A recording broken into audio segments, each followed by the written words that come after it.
Hello, this is Brad Singer. I am the camp director at Camp Long Lake, and I'm going to go through with you our presentation, our kickoff presentation that we did back at the Chili Supper. If you were able to be there, thank you so much for attending. And if you weren't able to make it, this video is really for you so that you can get the same information that everyone else received at the Chili Supper. Now, remember, on our website, camplonglake.org, we have all our information under the Scouts BSA tab that you'd be looking for. The Leader's Guidebook, the other forms, and so on are all there. We're going to just briefly talk about some of the items that are listed in there and kind of give you some heads up. So here we go. First thing we talked about is the camp fees. So this is our little spreadsheet to kind of explain the camper fees. Just know that as long as every scout's paid in full by June 3rd, the cost is $305. I'm sorry, full payment by May 10th, it's $305. May 10th is $305. Anytime after that, it's going to be $325. So you're going to want to get your payments in on time so you can save yourself 20 bucks a person. The June 3rd date that I mistakenly said before was for the crossovers. So any new scouts you get, they are able to pay the $305 up to June 3rd. After that, then it's $325. So try to get those crossovers to commit to come into Long Lake. We'd love to have them because we have a great first year program for them to do. Now, we'll talk a little bit later about provisional, but we do have opportunities for scouts to come for a second week of camp, week 5 and week 6, where we offer other advancement and stuff. It's $255. Also, if your scout is attending NYLT and then attending Long Lake, they get to come for $255 as a second week rate. If you have scouts that are attending week 1 or week 2 before NYLT, we can still work with you on getting them that $255 second week fee. Just contact us at the council office to work through that. Now let's talk a little bit about medical forms. This is the one thing that usually takes the most time, and if done in advance, helps you get everything going quicker for our check-in. So for the fastest and easiest way to check in, you can email your health forms to medicalcll@scouting.org, and we can collect as many of the health forms, look through them in advance, and our health officer can get back to you, hopefully within a week, maybe 2 weeks before your troop comes. Please make sure to block out any social security numbers when you send those, and don't forget to include the insurance cards with all medical forms. Now, if you don't want to email them in advance, that's perfectly fine. You can always drop them off at the council office, and we'll take them, or we can quickly make copies if need be at the council office, because we do not give back any hard copies at camp. So if you do just decide to bring your hard copies to camp, make sure you have second copies for your troop. We need to keep them as a state law for up to 3 years. We will check the information and we will get back to you on anything that we are missing. So again, if you can get stuff to us earlier, that helps us to check through those things so you're not bogged down on Sunday trying to get through check-in. If you're going to email them, the subject line should be your troop number, your week number, and then what campsite you're going to be in for that week. Now, medications is another thing that holds people back, holds units back. They will be allowed to be stored in lockbox in your campsite, but they're going to have to be dispersed by a adult leader from your troop.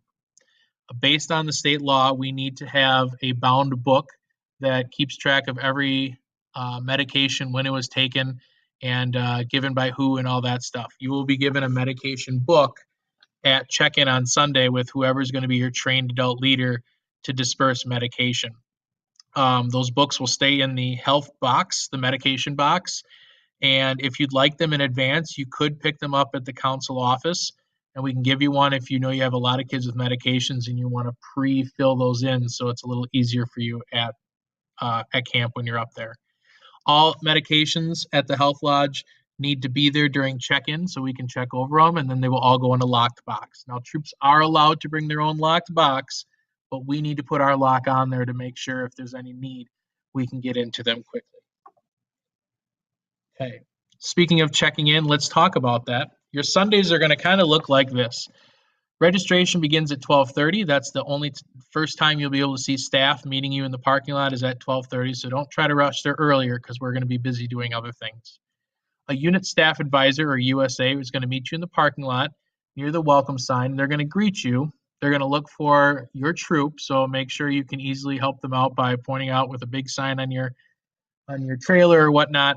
The USA is going to need your SPL and the Scoutmaster to go to the office for check-in. Everyone else then can go up to the campsite and get checked in. At the office, please make sure you have any rosters with you. We're going to check those as well with what we have. So if there's any changes or concerns there. If you haven't handed in any health forms at that time, we'll collect whatever you have. Any outstanding payments, things like that, we'll take care of at check-in. Troops will then be able to go set up in their area, and we will give you at the office a specific time when you need to be at the health lodge. The whole troop will be expected to go there in preparation to go down to swimming eventually. So everyone should be in their swimsuits if they need to do that, unless you do pre-swim tests. Make sure you have that form in the office for us at check-in. After the health lodge and going through those checkups, then you'll go to the dining hall for your tables for the week, and then you'll be going down to Aqualand for your swims. And then before dinner, we'll take a troop photo at the dining hall, and then that's basically it. The rest of the time is used for your check-in and getting prepared. And at least a week in advance, your unit coordinator will receive an email from myself going through everything that is needed to make sure you are prepared. So we will keep track. And again, we'll be sending out emails constantly, once a month at least, to your unit coordinators or contingent leaders. That's going to include all the information that you're probably going to want to know preparing for camp. All right, so let's talk about what's new at camp. Program-wise, we are changing our schedule a little bit, so there won't be merit badges all day. From 3 to 5, we're going to dedicate our time to enrichment time. You may have control competitions. There may be other fun activities, and this is a good time when scouts who may have partials can go meet with a counselor and try to complete those partials. If you're not sure who to go to, you can see us in the office, and we'll figure that out with you. Or if there's other extra time needed to complete advancements properly, scouts may have to go to program areas to work on that stuff. We're going to be updating our outpost program this year, incorporating new events. We have new merit badges, almost 50 merit badges offered throughout the summer. And our STEM lab is going to have a new location along with different program focuses and the opportunity for some scouts to try to work on their NOVA awards at camp. Maybe do some of the work ahead of time as far as the research part and work on the rest of it at camp. Some of the new equipment you're going to see at camp because of our storms last fall, new zip line. We have a log rolling kit. We're going to be updating the electricity in camp to make it a little easier, improve our Wi-Fi. You'll see new picnic tables, maybe shelters, and some other things, plus 33% more sun with about 1,500 trees lost in camp. So this is kind of what a normal day at Long Lake looks like. Flags are always at 7:50 in the morning, and we do flags before dinner at 5:50 at night. Breakfast and lunch and dinner is at 8, 12:30, and 6. And we always expect waiters to come 15 minutes in advance to set up their table. Our programs will run 9 to 12 and 2 to 5 in the afternoons. Adult leaders will always have a meeting at 9:15 in the morning, and SPLs will always have a meeting at 5:15 at night with our program director. We'll have evening programs at night, different activities for different days, and then TAPS is at 10. So this is what a normal day was going to kind of look like at camp. Now, one of our areas in camp is Project First Class. This is probably our most popular area, especially since so many scouts attend it as a first year, second year program. This year, they're going to have morning sessions, and then in the afternoon, they'll have opportunities to go to different program areas, maybe do some competitions in PFC. And PFC is going to be providing 3 merit badges in the afternoon at 2 o'clock. Scouts can work on leatherworking, wood carving, or basketry. They can work on one or all of them if they want during that 2 o'clock time with their instructors. So if they want to just be in that area all week and feel comfortable with those people, that's an extra opportunity to also go home with merit badges as well. So we'll be putting scouts into inter-troop patrols. They'll be working on the patrol method, working on the edge method while they're in there. So participating in all the events throughout the week is important. So like merit badges, you'll be able to sign up for advancements at the end of the week, or you'll get advancements at the end of the week, and you'll also be able to sign up just like normal for merit badges. So what does that look like, signing up for merit badges? Some of you have already gotten into it, but this is what it looks like. So once we get a deposit at the council office of $100 per scout, then you can actually start signing up scouts on Double Knot.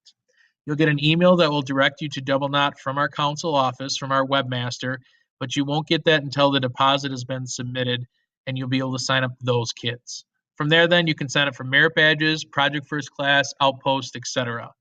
Currently, as this video is being made on March 20th, our Outpost program is not finalized yet, but we will put it in our monthly newsletter to the contingent leader when we have it in April or close to.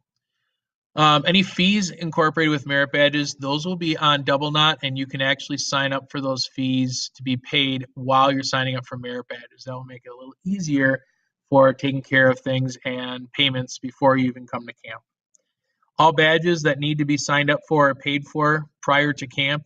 We can also do if we need to, or if there's any last minute changes at camp, we can take care of those. But the more we can get done in advance, the easier for you guys and the easier for us. Okay, let's talk about a couple different areas that we have this year that are changing a little bit. STEM Lab is going to be located in our Rotary Lodge. So it's one of the buildings we don't usually use as much, but this year we're going to put it back there. And it was there a couple years ago. There's going to be 4 merit badges offered during the morning and 2 o'clock time, along with programming added week 5 and 6. We're going to have open lab time in the afternoons. We're going to have STEM competitions for kids to participate in, Nova Award opportunities, things like that. ATV, this is our 3rd year of the pilot program, our 3rd and final year. And we'll see where we go from here after this year. But we do have programs running in the morning or in the afternoon. They're limited to get 6 scouts at a time, so the sooner you can sign up, the better. Courses are $50. This includes the DNR fee for the course. It also includes gas, maintenance, all those things. A pretty good deal for a week of riding with ATVs. And you get to go away with the DNR certification. That's always nice. There's going to be opportunities at camp for on-site and off-site ridings in our back area of camp.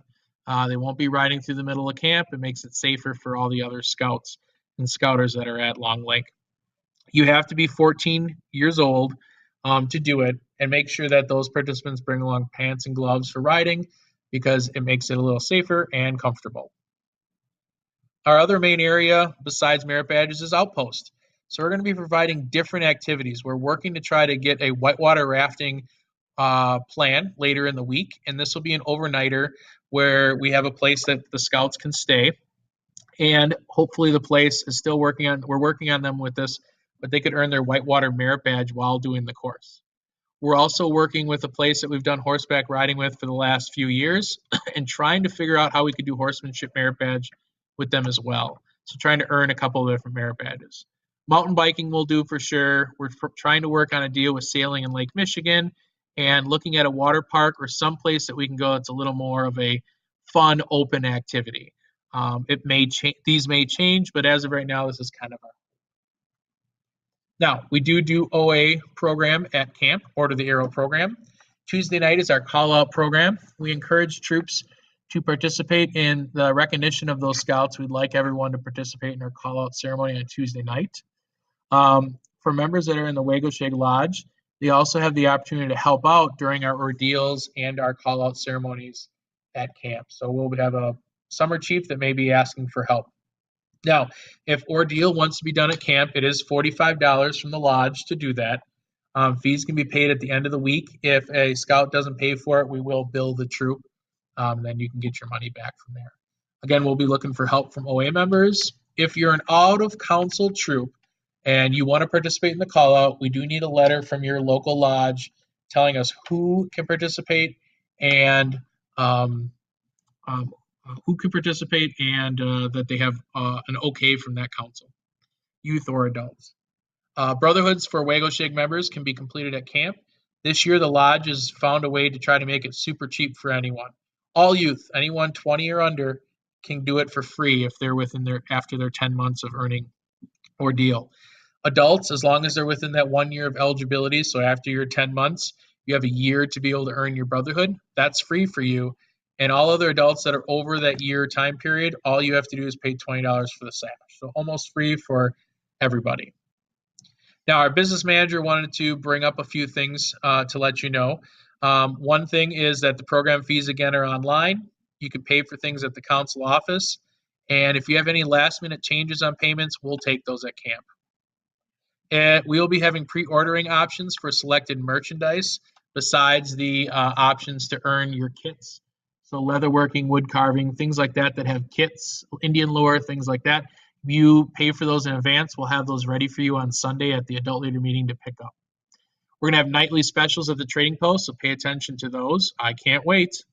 Patrol cooking versus dining hall. Every troop has the option to do patrol cooking if they'd like. Every troop on Wednesday will cook lunch and dinner for sure, but if your troop is interested in doing patrol cooking the entire week, breakfast and dinners, we do lunch in the dining hall, or if you'd like to do different, let us know. We have a survey that went out in our newsletters, and we're keeping it in there for February and March. There's things in there that we'd like the troop to give us some feedback and let us know. Our menus are a little bit different for those troops that are going to be cooking in the sites, just to make sure that it's easier for you guys to do the work than it would be for a full camp.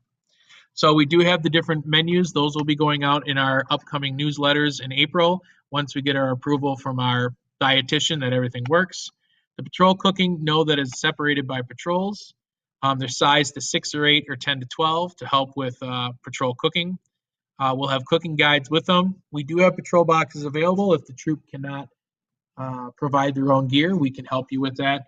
And again, we're planning that you will cook in your campsites for patrol cooking Monday through Friday breakfast, Monday through Thursday dinner, Sunday dinner, Saturday breakfast, and lunches, and Friday dinner would be done in the dining hall. But if you'd like different options, let us know. We'll also allow troops, if they want to do meals here and there in patrol cooking. As long as you let us know in advance, we will do that for you. Dining hall, we do buffet serving lines. We also have a salad bar and a breakfast bar if you're going to be doing those options. Okay, one of the reasons we don't do patrol cooking in the campsites on Friday night is because it's family night. So Fridays, we encourage units to invite your parents up to enjoy the campfire and things. We'll provide a nice Thanksgiving-like dinner, a nice big dinner for people that participate. Dinner is going to be served a little different to accommodate our visitors. And then our closing ceremony for flags and campfires all after dinner. Dinner fees is $25 for a family. So that's 2 adults and 3 youth, or $10 per adult or $5 per youth. Your troop can pay for those ahead of time, or you can pay for them throughout the week, or participants can pay as they show up in the trading post, receiving a ticket that they then can take to the dining hall for their meal. So this is a lot of information to kind of go through with you, but do know that we are always trying to stay connected with you and want you to stay connected with us. Bookmark your website with the camplonglake.org. Follow us on Facebook or Twitter. And as I said before, we will have monthly newsletters called the Long Lake Waters that will go to your contingent leader contact that we have. So that will always keep you informed. We sent one in April or February, so please check that one. You'll be seeing one soon in March. Please check that one, and you'll see another one in April and May as we get closer to help you prepare. So a couple other options to talk about too. We have a high adventure shooting camp that's week 4. Now this is awesome. This is open to adults and youth to participate in. It's $495. We provide the leadership, and you get to do a bunch of shooting sports events the entire week. There's archery, even night archery or aerial archery. There's shotgun competitions. There's rifle competitions. There's off-camp competitions where you get to shoot on larger ranges with larger caliber guns, maybe pistols. All this stuff is option to you if you want to participate in this event. It's $495 that covers everything along with participation shirt and all that.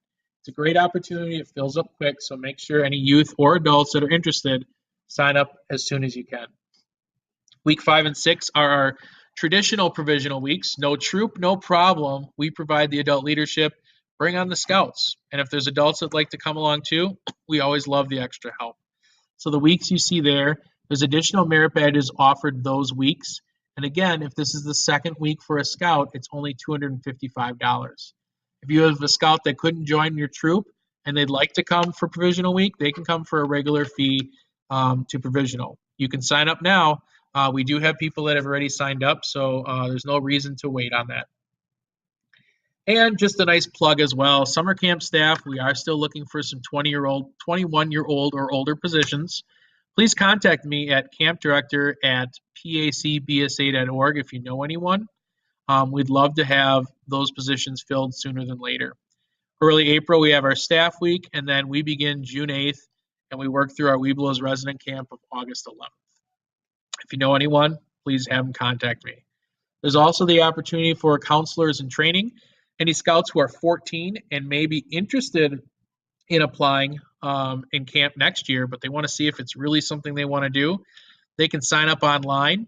Both applications for these things are on our website at camplonglake.org. Look under the Scouts BSA link for the staff link, and you'll see those there.